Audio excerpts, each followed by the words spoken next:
Good afternoon, everyone. Good afternoon. And welcome to the Community Development Housing General Government Committee meeting on February the 11th. We have the consent agenda, which we'll always take first. We have approximately 9 items, and then we have the general agenda, which has approximately 4 items.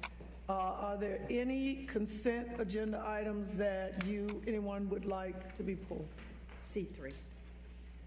You have C3.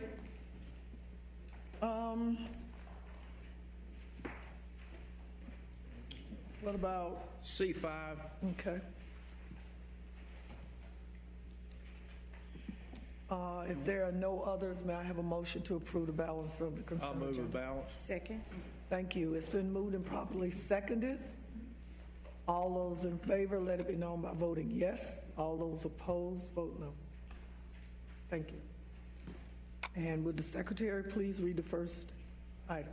Item C3, resolution naming the 14th Street Recreation Center, the Minnie Lee Davis Harris Recreation Center, located in the East Ward. Councilmember Scipio, this is in your ward. Yes. Mr. Royster, if you would please give a small synopsis of what this is. Quick. We received, I believe back in October, we received a request from Councilmember Scipio of the East Ward to rename the 14th Street Recreation Center the Minnie Lee Davis Harris Recreation Center.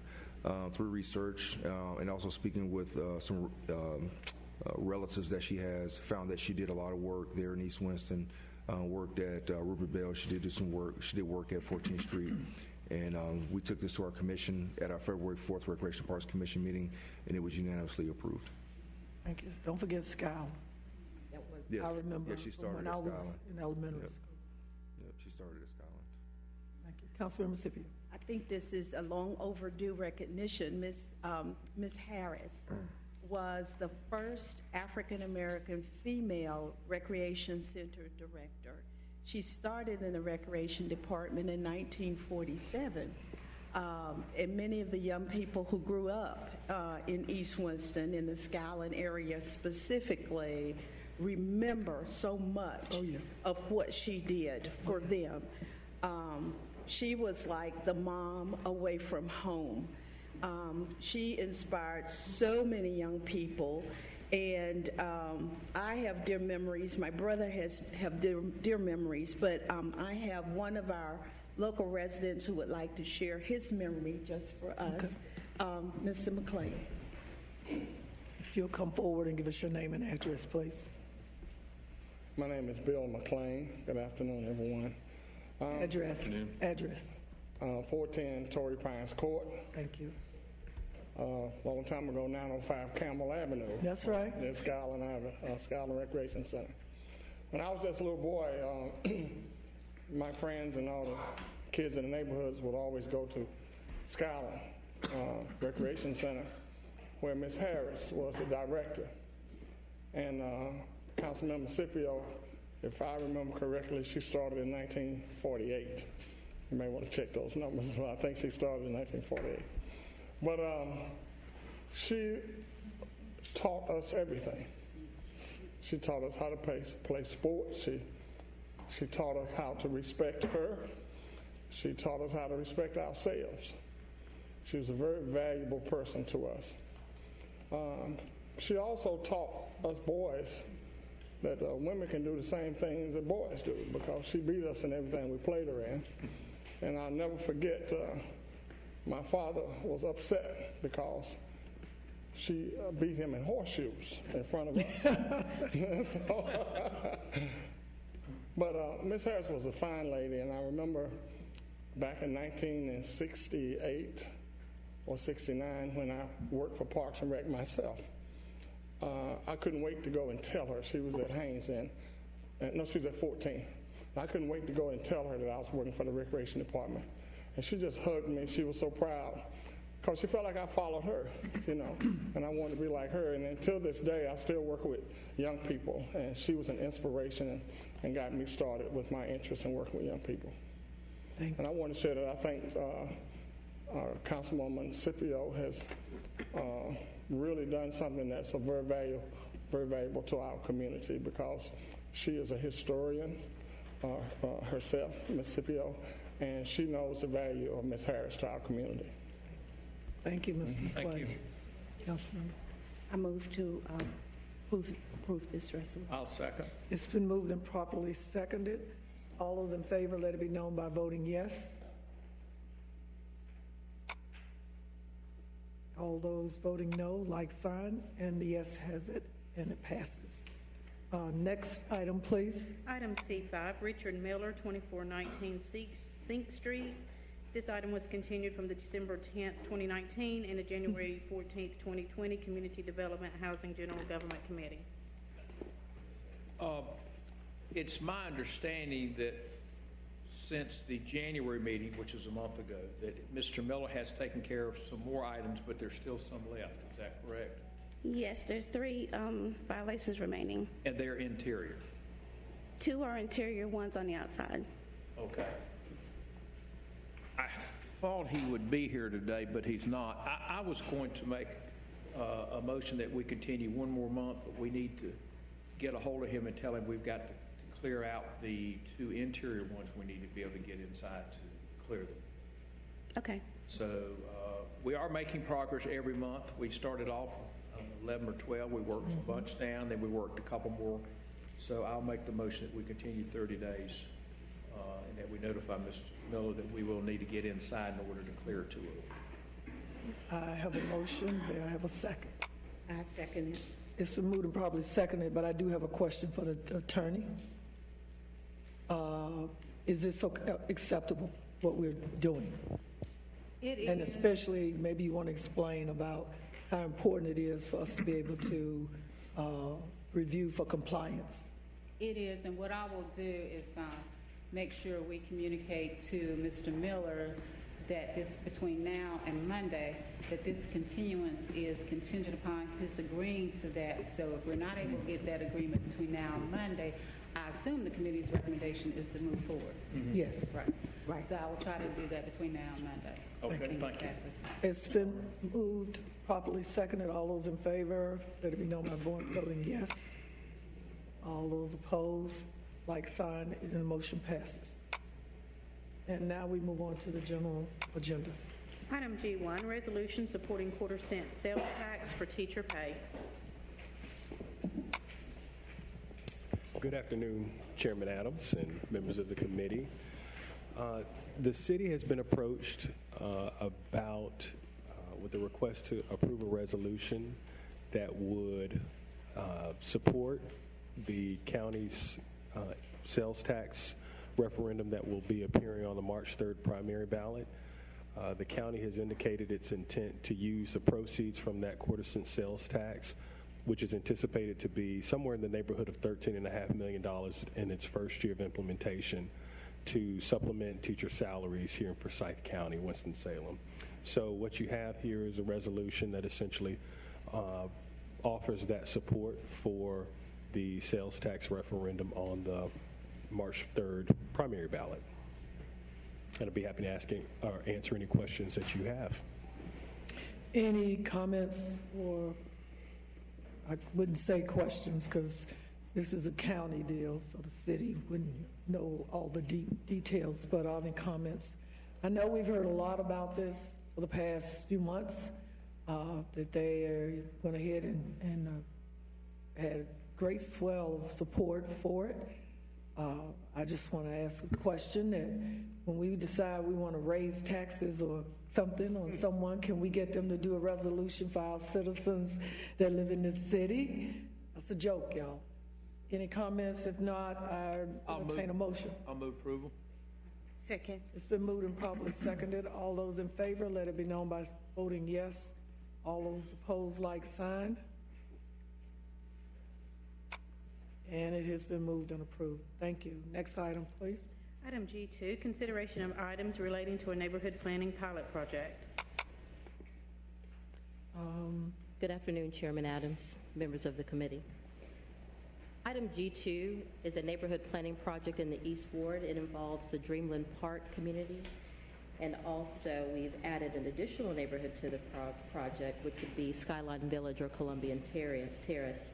This is a partnership working with North Carolina A&T State University and also Habitat for Humanity to work with the residents, take into consideration the environment, also the economics, and also the social fabric of those neighborhoods to create a area plan of sorts with resident input.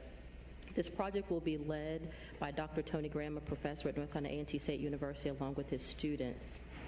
Funding for the project will come from $120,000 out of the East Ward Neighborhood Revitalization Bonds. Thank you. Any comments or questions? I'll identify Councilman Scipio. I move for approval of this.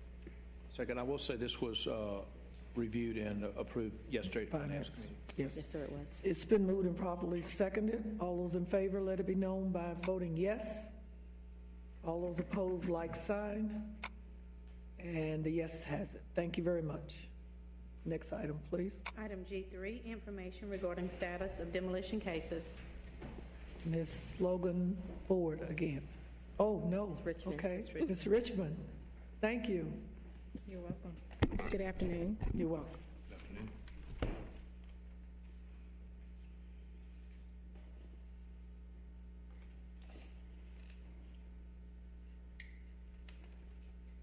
And just so everyone knows, if you've not or have read the attachment for this, this is part of us trying to make sure the community development department and staff that we are aware of. That's really cute. That's really nice. That's Oh, not yeah. the image. Yeah, we know. Not tearing Look at that. Yeah. Can we see? Yeah. Monet. The water. Yes, blue. Monet. That we are on top of our housing demolitions and other items that are we capture so that we have a snapshot of where we are so there are no surprises. A few years ago, and Councilmember Bessie and Clark can attest, and McIntosh, all of a sudden we had a phenomenal amount of houses that we were trying to process. And unfortunately for the council, we didn't know it until you brought it to us at the time. And we decided that we would not do that like that again. So hence, again, thank you, Ms. Richmond, and if you will talk about this report, please. Thank you. I'm Sharon Richmond. I'm the Deputy Director of Community Development. I did do those two previous drawings, the Monets. I just sketched I like it. before I came in here. I thought you all would enjoy that. Good work. But back in October of 2019, one of the things that I think Councilmember Larson actually brought up to us, because we were finishing up that backlog that we had of 620 cases from years and years ago, prior to 2016, he asked what was the current status of our cases were and if we were building a backlog. So what you have in your packet, and for what the audience can see, this is a update of how we are just giving a snapshot of what we reviewed in terms of cases. So there are 310 cases that we have reviewed. Tiffany Harris and Tanya Lanier are our staff people that work with me in working through these properties and what goes into demolition and not. But what we have on this update is I'm showing you that there's 310 cases. And then from those 310 cases, actually 124 of those are more than likely the ones that you will see in one way or another. And that's because 68 of the cases have 5 or less violations. Sometimes when we have cases that are 5 or less, they are more likely for that customer or that property owner to repair those cases. And then in a lot of our previous cases, also, people have purchased those homes. So that's what's happened in the past. And we think that trend will continue. And then the 56 cases with 6 or more violations, those are the ones that sometimes have been those that have been caught on fire or they're in some other type of distress. And so of all of those 310 cases that you're seeing on this update, you're more than likely to see that 56 number first. And as we do our due diligence in researching those and contacting heirs, that's how you'll begin to see them. Right now, we're bringing you about maybe around 5 at a time or less. For example, today, what you have in your packet was about 3 or 4 cases. 2 of those property owners were deceased. So we can continue updating you like this so you can kind of see where we are, or we can just have you choose for us to bring this information to you. But this is where we are now. Thank you. Any comments or questions from the committee? Councilmember Clark. I don't think we need to see that graph every month, but I think maybe 8 months from now. Okay. All right. But we've made some good progress there. 6 months. 6 months. Sometimes this fall. Yeah. Okay. All right. Thank you. You're welcome. Thank you. Next item, please. Item G4, resolution in support of the National League of Cities Leading Cities agenda for the 2020 U.S. presidential election. City Attorney. I was going to say, this was added at the request of Councilmember Adams. It's a resolution the National League of Cities has requested, sort of supporting their agenda for 2020. I'll be happy to defer to Councilmember Adams for any additional comments. In your pack of attachment, you have the resolution, but you also have the agenda itself that you can review. And it basically talks about how the league, which always does have this every presidential election, presents the agenda of the cities, and the league doesn't do it. There's a task force, as Councilmember Betsy knows, that puts it together. And it basically just talks about all the things that we need in order to do our job and to continue to do our jobs together. It really stresses the importance of that we need to work with each other because of the people that we represent, and that we need to look beyond party lines and red and blue and small cities and villages and big towns and urban and rural. And again, we just need to focus on what's important, such as this agenda. It does a shared value of respect, partnership, inclusion, and accountability. And then it's got a shared commitment to reducing gun violence, also building sustainable infrastructure, creating a skilled workforce, and ending housing instability and homelessness. And it's much like, runs somewhat parallel to our legislative agenda, whether it's in Raleigh or D.C. So what we need is a motion, or if anybody want to comment, Councilmember McIntosh. Just so people, I think, may get confused between the North Carolina League of Municipalities and the National League of Cities.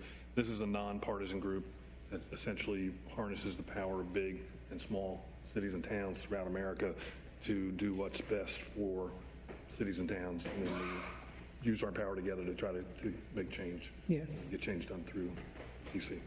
The National League represents over 200 million people in America. And with that, there's also... Do we have somebody on the board? Yes, you do. I'm on the board of directors.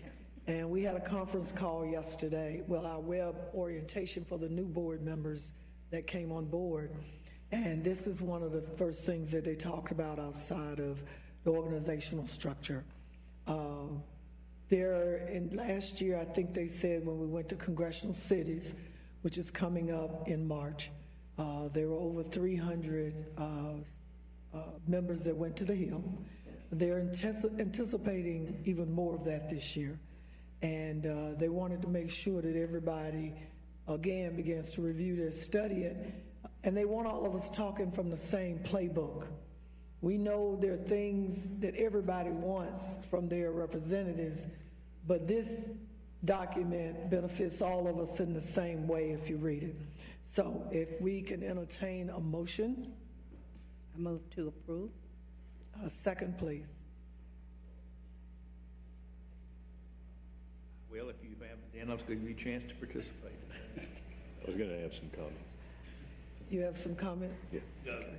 I just would note that all of these items are directly related to city responsibilities. It's not us telling Congress they ought to do thus and so. That's beyond the scope of municipal responsibility. So that's a key reason why this is an appropriate federal advocacy item.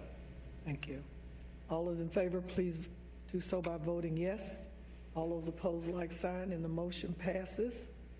And we're done. Madam Chairman, Yes, Councilmember Could I Larson. ask a privilege here? I apologize for being late. And I missed, was there any discussion on C1 regarding the state legislative agenda? No, sir. There were two items there, one of which I think Councilmember Best is 520 House resolution, and I think also the effort to address our housing issues that may be considering The land sale. recent. Affordable housing. I think it would be useful for the public to be aware of those two requests. Could we have a... City Attorney Carmen, would you please go over the item C1 Sure, I'll be happy. of the ones that affect us, Winston-Salem? Okay. What you have is the council's legislative package for 2020. In the package, you have two bills, one of which is actually already in the General Assembly. It made crossover. Right. It deals with the ability of the city to sell city-owned property based upon whatever terms and conditions the council agrees to. And the second one is the ability of the city council, or in this case, the Utilities Commission, if the council wants the Utilities Commission to do it, to refund system development fees for affordable housing. Mm-hmm. So those are the two bills. And then there are also two resolutions, one of which I will kind of defer to Councilmember Bessie on, since he requested that particular resolution. And the other one deals with hemp. In particular, there is a hemp commission that provides licensing to farmers and so forth, but there was a particular concern about whether or not the areas where hemp is grown are compatible with the surrounding neighborhoods. So this particular resolution, as it relates to the hemp farm, just simply asks the General Assembly to consider adding to the licensing process a zoning compatibility statement that would be completed by the local jurisdiction where this hemp farm is to be located, simply indicating whether or not it's compatible with the surrounding area. It's just simply a request. It may or may not be granted, but it was a request by Councilman. Councilman Bessie. Yes, the other resolution is in support of House Bill 520, which made crossover and is awaiting consideration in the Senate. It was passed by the House on a bipartisan basis.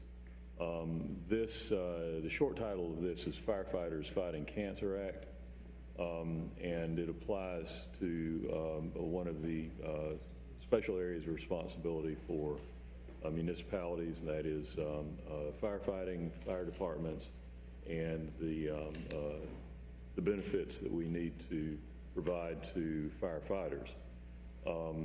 In essence, the bill recognizes that there are certain kinds of cancer that are associated disproportionately with occupational exposure that is, while not necessarily unique to firefighting, is of high risk for firefighters. And it creates a rebuttable presumption in workers' compensation cases that if a firefighter is diagnosed with one of those exposure-related cancers, it is presumed to be work-related, and then there would that means that the firefighter doesn't have to prove exposure on the job. It is known that the kinds of toxic fumes that you get in house fires and building fires, structural fires these days, contain the toxins that are likely to elevate a risk of carcinogen, of cancer from carcinogenic exposure. So if there is some special reason to believe, somebody who just came on the job and they had a previous history of occupational exposure someplace else, then you could, the city could or the state could rebut the presumption that it was a result of occupational exposure as a firefighter. But that's not going to be the common situation. The common situation is going to be that there is a presumption of occupational exposure as a firefighter. It's a matter of fairness to people who are injured in the line of duty working for the city and other cities. Thank you. Thank you. Thanks for allowing that to happen. Thank you. Any more other comments or anything? This meeting's adjourned.